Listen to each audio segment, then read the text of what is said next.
the Global Energy Leaders Podcast, episode 81. Welcome to the Global Energy Leaders Podcast, powered by R Squared Global.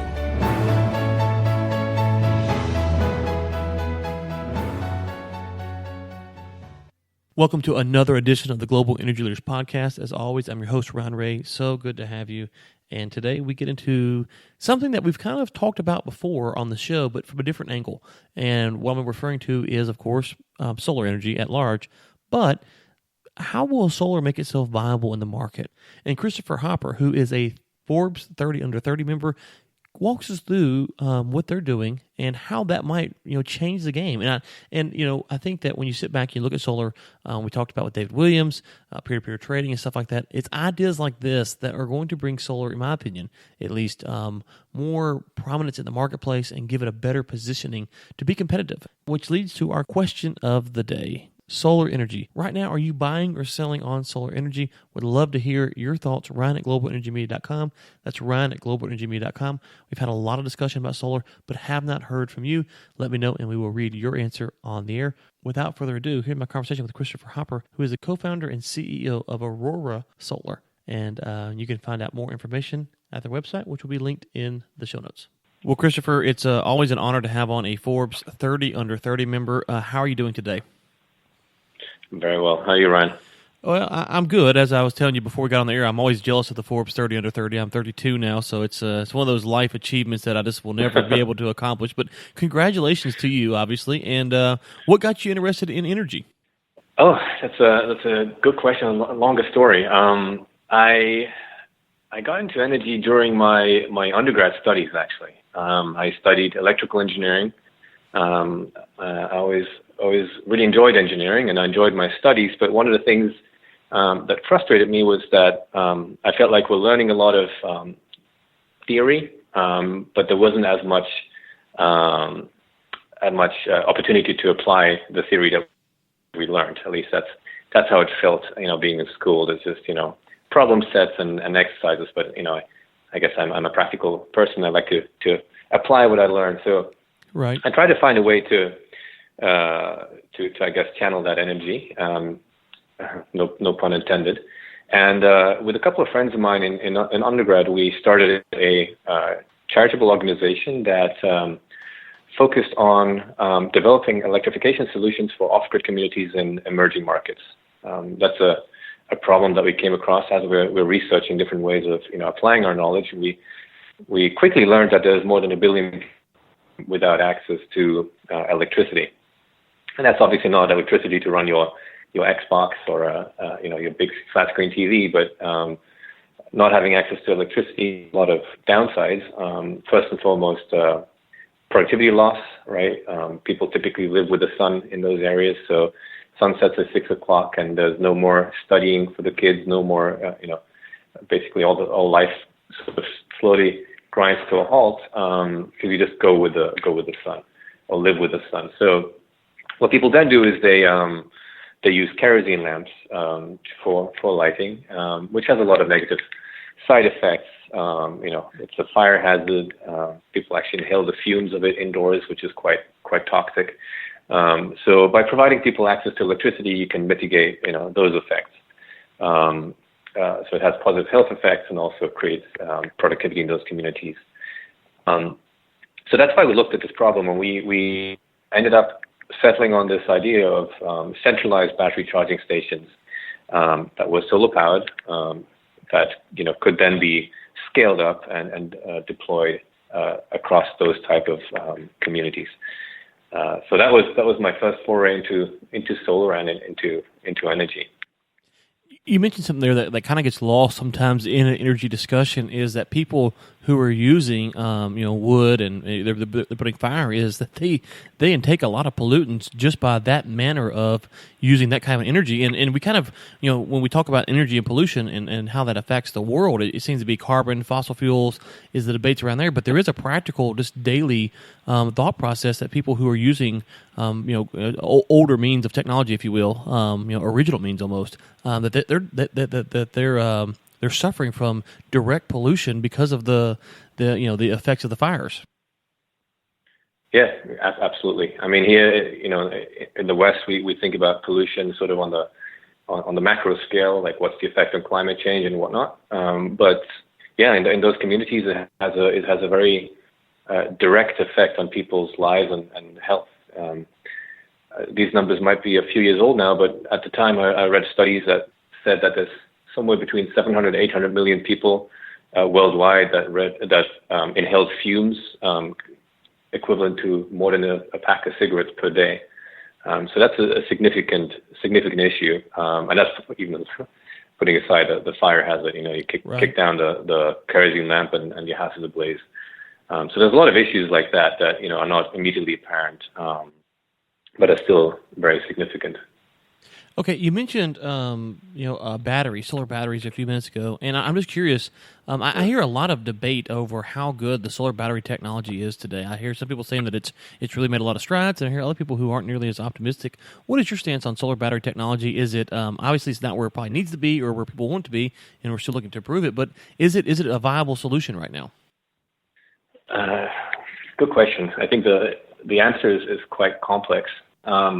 So what I mentioned before is a very different market than the one I'm in right now.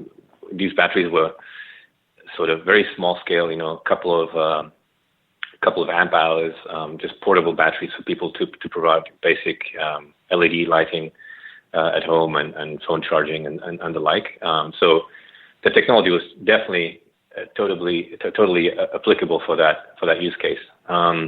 Now, when we talk about battery storage, sort of here in the U.S. Or even Europe and whatnot, that's a whole different story. Obviously, with the advent of EVs, that's really given a big boost to the market and brought down the cost a lot.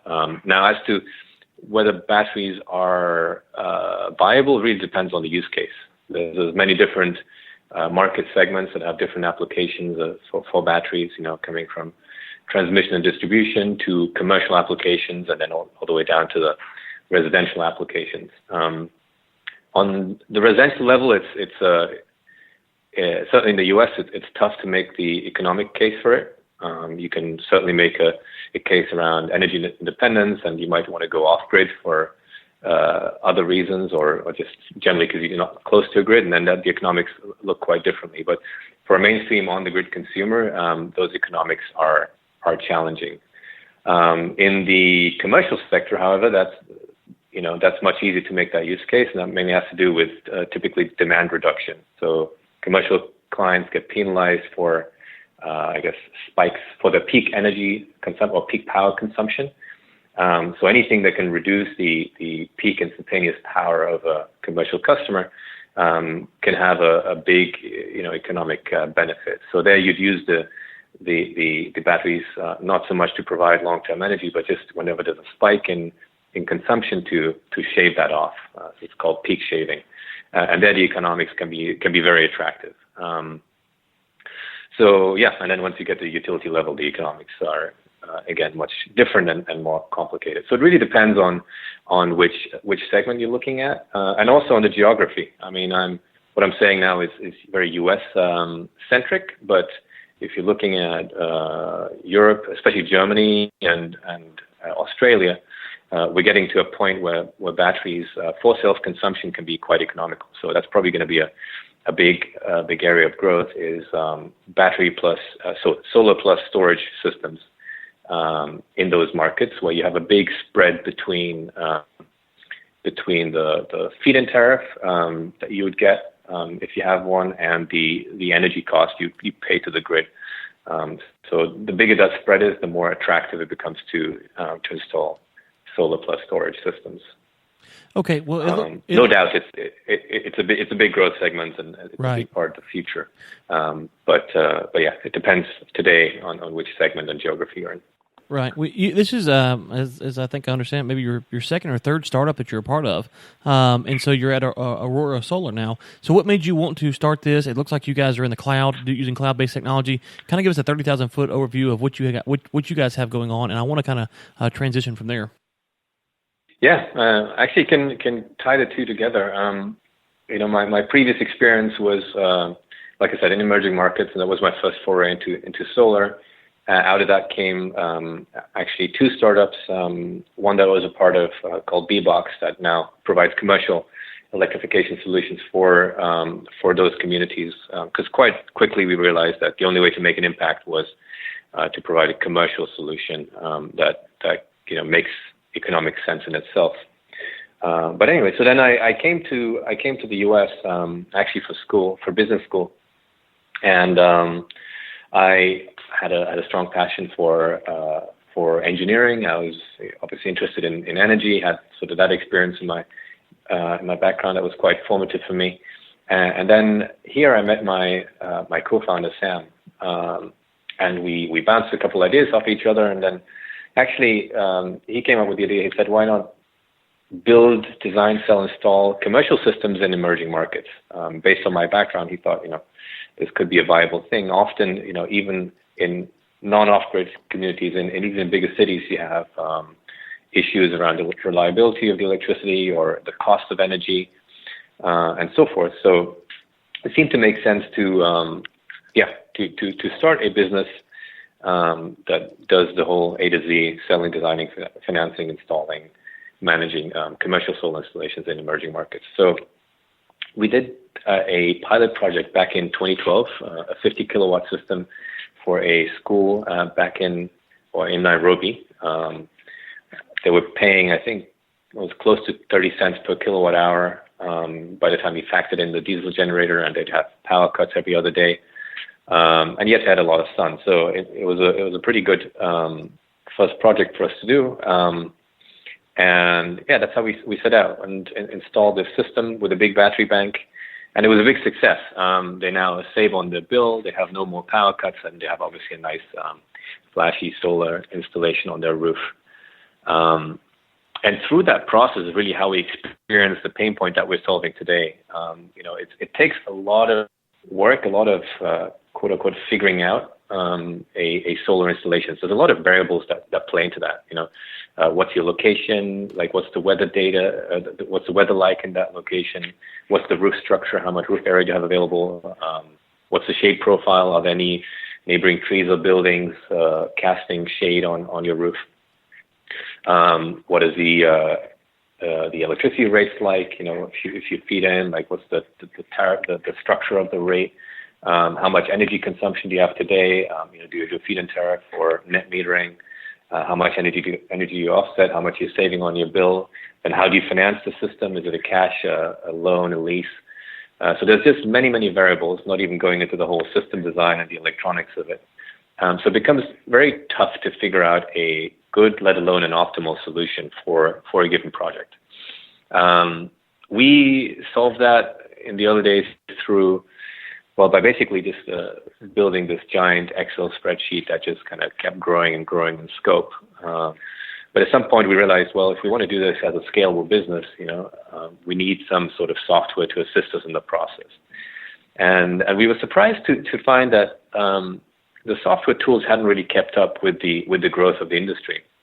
We looked around, but we couldn't really find anything that adequately addressed that pain point and adequately let you take an installation from just an address and maybe an electric bill all the way to a finished proposal and all the steps in between. So that's when we slowly started shifting focus. We built a small web application for internal purposes. And as we looked more and more at the market, we realized that, to get solar to the scale it needs to be, especially distributed solar to the scale it needs to get to, you need a streamlined software platform that lets you design these systems at scale. Because in the end, it's really a mass customization problem. The process is very similar, but every project looks different. And that's obviously where software shines, is to automate as much as possible and to streamline these processes, the sales and design process, and also give people really quantitative methods to assess what is the best system for a given location, and so forth. So that's long story short. That's what we do today. So we in 2013 we shifted focus, and now we're a pure play software company that makes cloud-based sales and design software for solar companies. Okay. So we don't do any installations ourselves anymore. We decided to focus on the software piece. Right. And so if I had a project anywhere in the world, basically what you're saying is that your software could come in and help me figure out exactly how viable the project is, how many solar panels I need, et cetera, correct? Exactly. And many more things. Right. Produce engineering documents, proposal for your customer, let you model different types of electronics, So yes, that's effectively it. And one quick follow up on this, and I want to ask you something else: is the software for sale as an individual license, or are you guys more operating as a consulting firm who has this software? No, it's as a subscription. So you can go to our website, Gotcha. www.aurorasolar.com, and sign up, and it's a monthly subscription to use the software. Everything runs in the cloud, so you just log in your browser and you have the most up-to-date version. And because it runs in the cloud, we can also do a lot of things that you couldn't do on your desktop computer. Yeah. We can run very detailed performance simulations. So we model the system down to every single solar panel, model the way it responds to shade, and so forth, to give really accurate energy production estimates as well. So. I think that's one of the things that I've seen when you look at the drone industry now is there's a lot of companies that are online, and you upload your drone data there, and then they go and they use their big workhorses to process all the imagery and build the 3D model out, and they send you a link, and you go download it.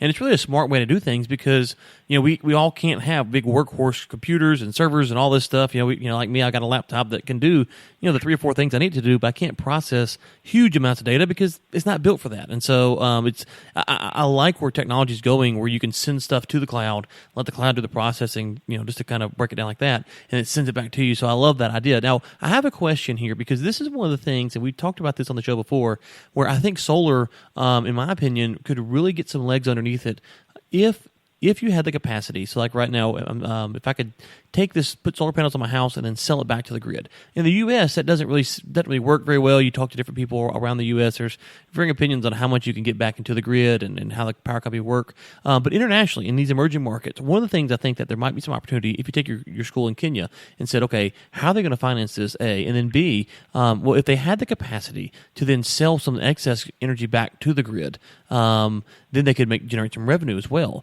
Are you seeing ideas like that in the emerging markets where people are going, okay, well, we might need X amount of panels, but if we went ahead and increased our panels, we could sell back to the grid, and we could get our ROI rather would be a lot higher because not only are we saving money, we're going to make money.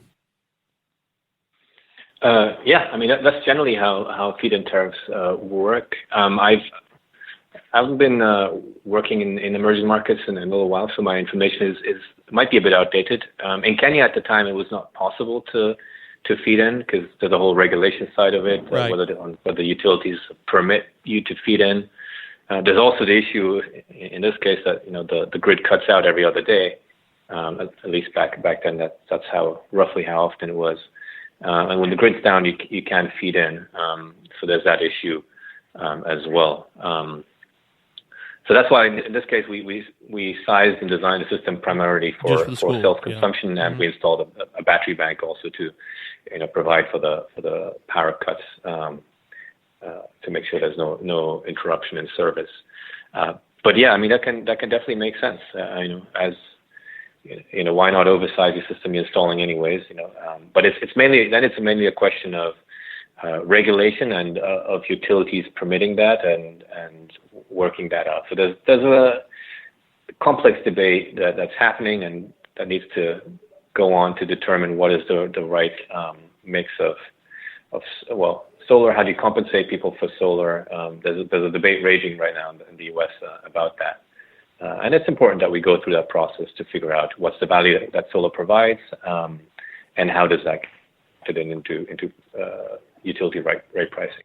No, absolutely. We had David Williams on the other day, and we were talking about this kind of concept. And my stance on it is if you bring people who are on we'll call them the conservationist side, they're wanting to conserve energy, they're wanting to take the stress off the grid, they're wanting to reduce the carbon footprint maybe, they're wanting to conserve these various things. And you bring in the capitalists look at it and they say, okay, well, you know what, if you're going to charge me more to use energy from this time to this time, but I could actually sell my energy back to the grid from this time to this time. A capitalist can work with a conservationist as long as there's incentives for both. And so I think for so long we've looked at the energy debate and it's been so divisive, especially if you get in the mainstream.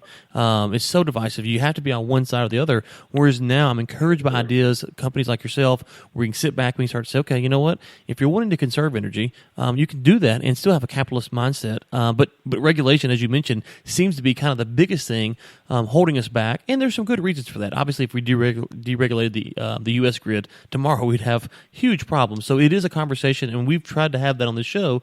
And it's just kind of, it's one of those things where I think actually the emerging markets might be where we learn from the best, because they're going to answer these questions in ways that our grid hasn't even really considered. Yeah, I think that's definitely true. To it always helps to look outside the U.S. as well and see what lessons we can learn from other markets, or even looking at Europe and Australia and whatnot. And given the way, like I said, the way rates are there, it might be a precursor to what might happen in the U.S. a couple of years down the line, especially as in light of energy storage, as storage prices come down. But yeah, I definitely agree with your point. I'm obviously a strong believer in solar and the necessity of us getting to a future of powered by clean energy. But I think the only way to really get there is by making it economical. That's why, that's a big motivation of what we do, is to really shave off the sense of the cost per watt of solar, so that by every cent you save off of a system, every couple of dollars you shave off makes the system attractive or economically viable in a new place, right? So that's really what we're all about, is to help the proliferation of solar by streamlining the processes and thereby saving costs, because that's the only way in the long term we're going to get to a future powered by renewable energy and solar in particular. Well, I love the discussion. I love the idea of what you guys have going on. I think it's an important discussion, especially as we look at, from a global perspective, the decentralization of the grid. And you have areas that don't have a grid and may never be centralized, if you will. And then, as you mentioned, the discussions in the U.S. about how would we decentralize it, what would that look like, how far can we go? I think there's a lot of meat on that bone to be discussed. And I like what you guys are doing. It's a unique idea, in my opinion, to say, okay, hey, I don't want to be able to I don't want to be able to figure this out. But there's a system that I can get on the cloud. I can process this data. Makes sense to me. Seems like an easy way to do it. And there's so many solutions like that now, where you can go and you can get an expert like yourself to do the heavy lifting, if you will, and then you just go out and collect the data that you need. And so, love the solution. Where can folks find out more about your company and yourself if they want to get more information? Yeah, we have plenty of information on our website. Again, www.aurorasolar.com. People can sign up for a demo. We do, a couple demos every week, showcasing the product. Email us. We'll answer any questions. Yeah. Okay, great. And one final thing. I know there's a few big solar conferences coming up. Will you be attending any of those? Yeah, we'll be at SPI in Vegas. That's coming up in just a couple of weeks. Okay, great. Yeah, I was just doing an interview. But every year. Yeah, I was just recording. This is August 14th from the listener standpoint. We're recording this on. I just recorded Jonathan Morgenstein's interview, and he's going to be there as well. So I was telling him, I'll tell you the same thing. I'm jealous. I need to figure out a way to get to Vegas in September. It sounds like it's the place to be. So you should stop by our booth. Well, if I get to get up there, I definitely will. Thank you so much for coming on. We will link to your website and everything else in the show notes, so the listeners can find out more about yourself and the company. And we appreciate your time. Thanks a lot, Ryan. Much appreciated. The Global Energy Leaders podcast is produced by Michael Sims and Chris Prine. Chris Prine also serves as editor for the Global Energy Leaders podcast. Until next time, keep climbing. Thanks for listening to the Global Energy Leaders podcast, powered by R Squared Global.